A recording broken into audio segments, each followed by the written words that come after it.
Continuing in Allama Iqbal's reconstruction of religious thought in Islam, and after a long video in which I went over, roughly a page and a half of Iqbal and tried to explain how he's talking about the importance of knowing God both directly and indirectly, directly through religious experience and indirectly by knowing the world God created, and the importance of not separating the pursuit of knowledge about the world God created, the physical world, i.e. science, knowledge about the physical world is science, the importance of not separating science from religious experience. After, as I say, a long video in which I try to explain these things, let's do a shorter video where we read just this half a page or so. The total reality, which enters our awareness and appears on interpretation as an empirical fact, has other ways of invading our consciousness and offers further opportunities of interpretation. The revealed and mystic literature of mankind bears ample testimony to the fact that religious experience has been too enduring and dominant in the history of mankind to be rejected as mere illusion. There seems to be no reason, then, to accept the normal fact of human experience as fact and reject its other levels as mystical and emotional.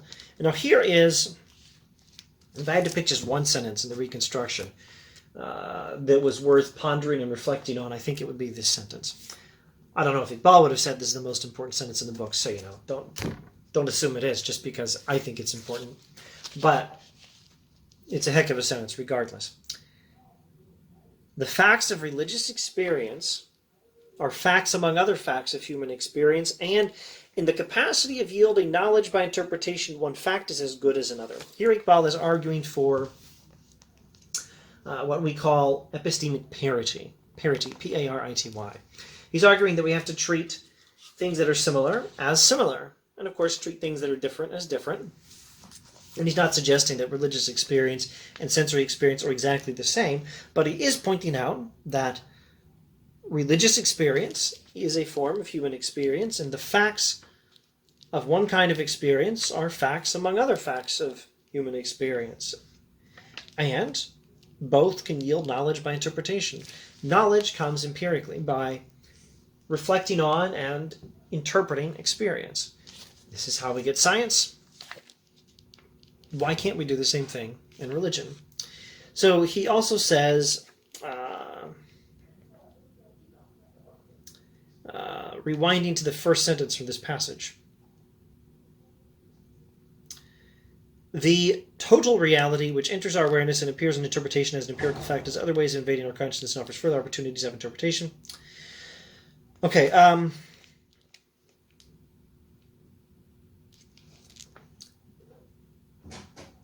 the whole of reality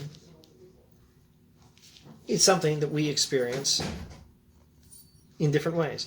There are different regions of reality we experience, and in all of them we are experiencing some aspect of the whole, some aspect of the total reality. In other words, we're supposed to learn about the world through sensory experience. We can get knowledge by learning about the world through sensory experience, by having sensory experience, by controlling some little piece of the world in order to test our scientific theories. We can learn about the world through carefully conducted experience in the world with respect to sensory experience. And religious experience is just as real a phenomenon as sensory experience. It's very well documented. There is such a thing as religious experience, and one fact is as good as another. Facts in both categories have the potential to yield knowledge by interpretation. And this is, let's say this is the beginning of Iqbal's defense of the possibility of religious knowledge through experience. Now, again, there's a lot in this book. He's trying to do really one thing. He's trying to integrate that tradition represented by modern science with that tradition represented by Sufi mysticism. Once again, like I keep saying, he's trying to integrate the insights of religious experience with the insights of sensory experience, such as we have in modern science. He's trying to take our knowledge of the world through sensory experience, carefully conducted in the manner of modern science, and our knowledge of God, our direct knowledge of God through sensory experience, through religious experience, and integrate them. Here, he's doing just one small piece of that integration, and that's his defense of the possibility of knowledge from religious experience. But again, no one's saying religious experience and sensory experience are exactly the same. So, of course, he's going to say a lot more about religious experience and how we might get knowledge from it, and what we're supposed to do with religious experience. In particular, this will certainly come up.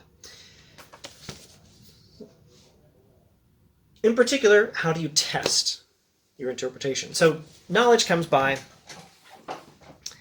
experience plus interpretation of experience.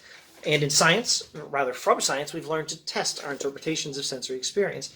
We observe this thing happening in the world, we come up with a theory, and then in science we're supposed to find some way of testing that theory, devise some experiment to test that theory. You have your experiences, you come up with your theory. Now take that theory back to experience to test it. You have your experiences, you've distilled them into some kind of a theory. Now make some prediction about how, if that theory is true, the world should appear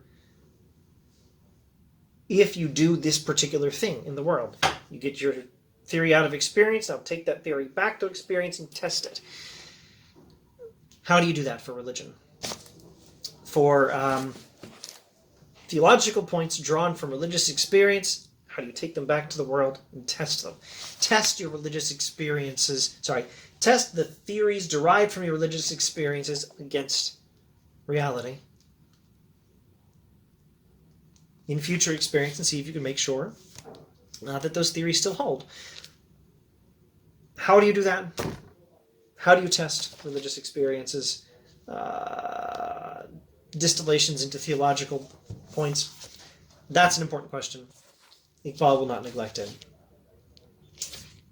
All in good time, God willing. See you then.